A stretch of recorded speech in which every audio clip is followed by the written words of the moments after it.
YouTubers! Mike Martins here with the Mike Martins channel. Thank you for joining me for Morning Coffee with Mike. And yes, I'm enjoying my freshly brewed coffee with a Mike in the Night mug. Oh yeah, Mike in the Night mug. Anyways, don't forget to check out Teespring if you guys ever get a minute to. I got some pretty cool stuff there. Anyways, people were commenting the other day on some of my videos with my mobsters. Again, I get a lot of comments on these in the background. A lot of people are like, why do you have pictures of mobsters in your store? I'm like, oh, it's better than having government officials. I mean, at least mobsters dress nice. And you have a different sense of class and respect, too. And kind of changing the way governments work today, that respect isn't being gained, it's more fear that they're gaining more fear from the crowd, right? Okay, guys. So anyways, I want to go over a few messages that I got in emails and responses and comments that I got on Morning Coffee with Mike today, guys. So, Buddy, it looks like in Oklahoma, lost his job. He messaged me, emailed me, and said he lost his job because he was debating climate change at work. They were just debating, and they were on lunch break, too, on their time, and he ended up getting suspended. So he got suspended for 4 weeks without pay, and he's very, very beside himself right now. He is so blaming it on someone that moved to Oklahoma from California that got into this huge argument, and I my prayers are with the guy. You know, I believe in people, you know, standing up and you know, discussing reason and cause and consequence, and believing, you know, not only believing, but factual evidence and looking at it, and kind of, we're humans, right? We're not perfect at anything. We're not perfect at anything. No matter what science tells you, if science is so good, they'd have the wonder drug to cure all. If science was good, you know, it'd be so different if it wasn't so much bureaucracy with governance and stuff, and what science is allowed to discover, what science is allowed to release, or what science is really trying to tell us. And that we've lost touch with that many years ago. I think in the 80s, when we started going digital, when digital watches, digital things started to trend, things started to change, and we were seeing differences in understanding different metals, understanding different plastics. We're getting heavy into plastic. At the time, in the very early 80s, I'm talking about 80, 81, everything used to be put in bottles, and then everything started to transform. And then Tetra came out with their Tetra Paks, if you guys remember that. That was a multi-billion-dollar industry. Anyways, okay, I got a video flagged as unappropriate. It's on the section, under the community section on the YouTube channel, guys. If you want to, guys, go there and check it out. Check it out. I had a video flagged as unappropriate, and it's just remedies or discussion about stuff that may be good for you battling a certain sickness. I don't even want to say it on here. Go to the community section, you'll see it. I don't even know how to tell this to you. I don't even know how to, like, to be honest, how I could even explain this to you guys, to be very frank with you. I don't even know how it's explainable. I'm not going to go into it because I don't want this video to get flagged. Guys, we got Randy Patrick coming on Trends in the Housing Market tonight. Randy Patrick is a real estate guru expert. He's going to go over the United States. He's going to explain what's happening in like top 10 regions to live in, top 10 regions to stay away from, top 10 regions or top 15 regions if he's got that are turning negative, where real estate's going negative. Regions that are heavily infested with foreign investing, regions that have evictions coming up, depending on where and how, with all the furloughs and everything that's going on. And then now kind of pick his brain on what he thinks is going to happen in the upcoming election, and what will happen depending on who wins the election, in his opinion. What will happen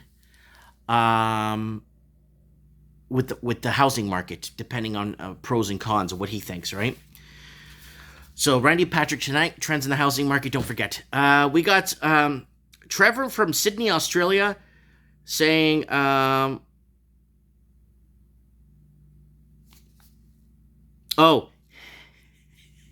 he wants to get out of Sydney. He saw the video that I made with that other call-in on Mike in the Night. If you missed Mike in the Night last week, you might want to watch it. It was really good. We had the Bond King on. Trevor from Sydney says, there's a lot happening in Sydney. and he wants to get out himself. He's been trying to get out of Sydney forever. Sydney, Australia is having a mass exodus, and people are fighting tooth and nail to get the heck out of there.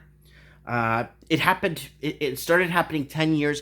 Okay, let's go right to the origins of the brain drain. It's on my channel. You could look at it. It's on my. I put a video up 4.5 years ago, and I did a follow-up video every year.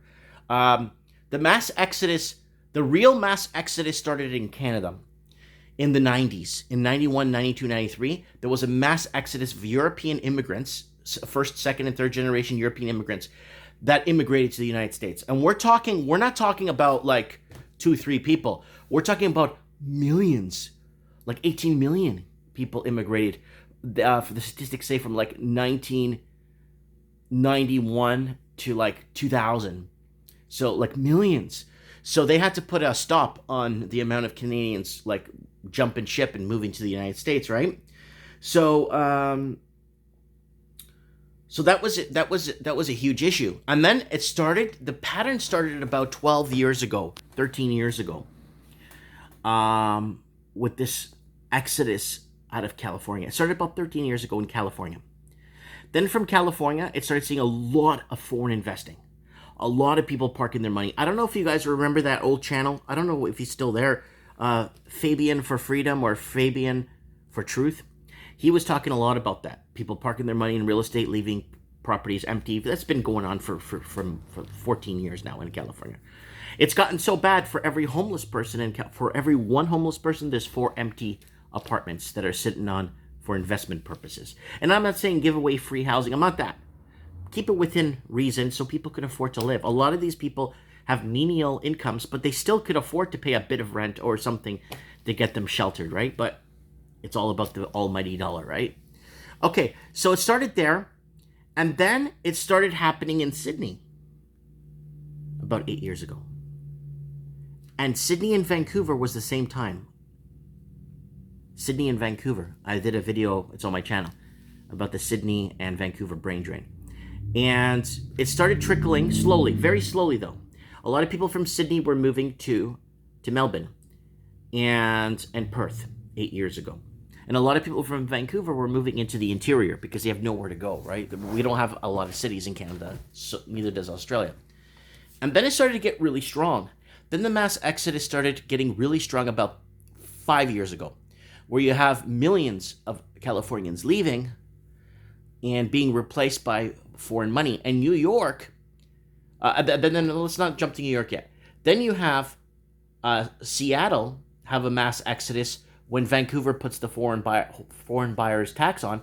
Then everybody from Vancouver, you could look this up on the last trends in the housing market. We actually discussed this in depth.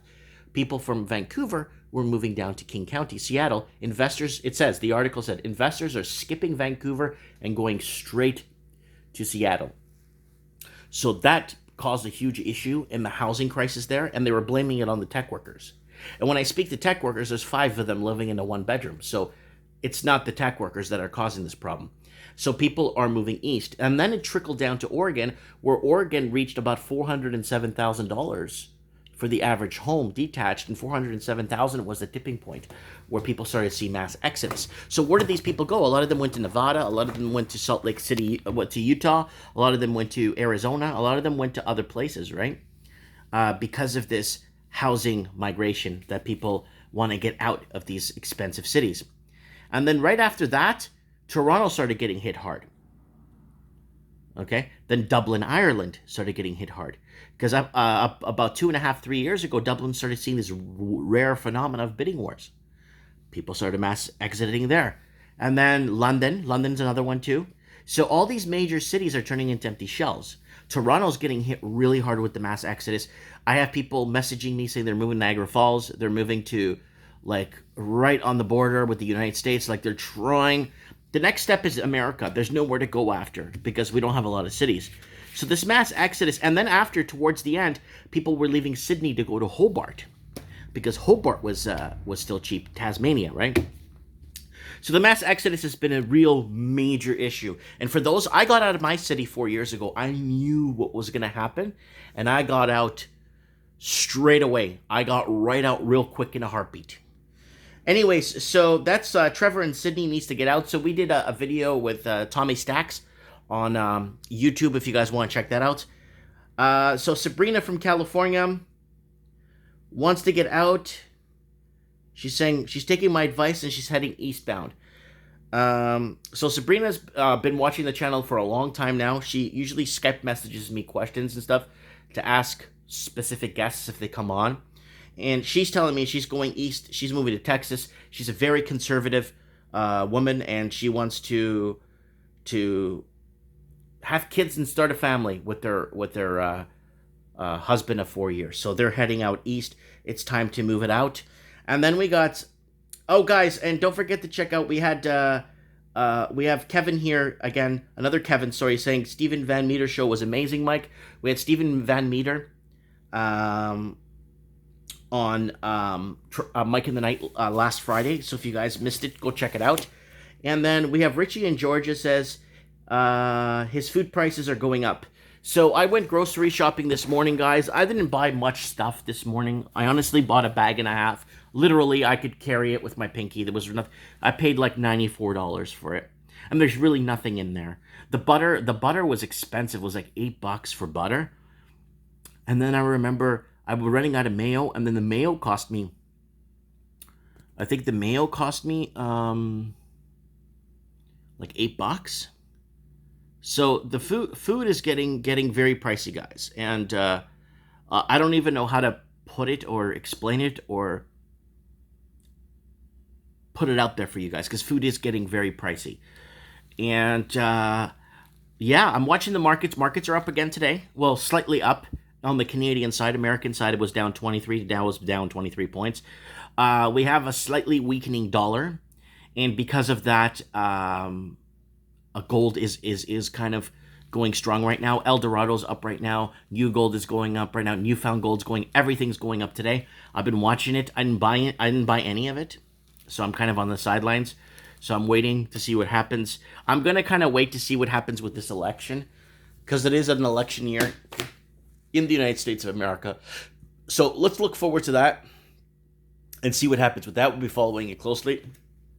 Mike in the Night, if you guys want to call in, maybe this week, this Saturday, if we don't have any special guests come on, we could just do 2 hours of open lines if you guys want. I could do 1 hour going over everything, and then we could just do 2 hours of open lines if you guys want to come on and feed us some positive energy on Mike in the Night this Saturday. So guys, tonight, don't forget to set your reminders for Randy Patrick. He's going to be on tonight. I'm so excited to have him on. I'm really excited to and I got a secret about him, a good secret. He told me something about him that's pretty cool. So we're going to bring it up on the show. He's going to actually explain what the changes he's been seeing in certain things. And it's going to be really nice to see. Let me know what you guys think. Share this video, get this out there. Thanks for watching, guys. Morning coffee with Mike. I'm going to enjoy my... Oh, that tastes so good. Thanks for watching, guys, and don't forget to hit the subscribe button.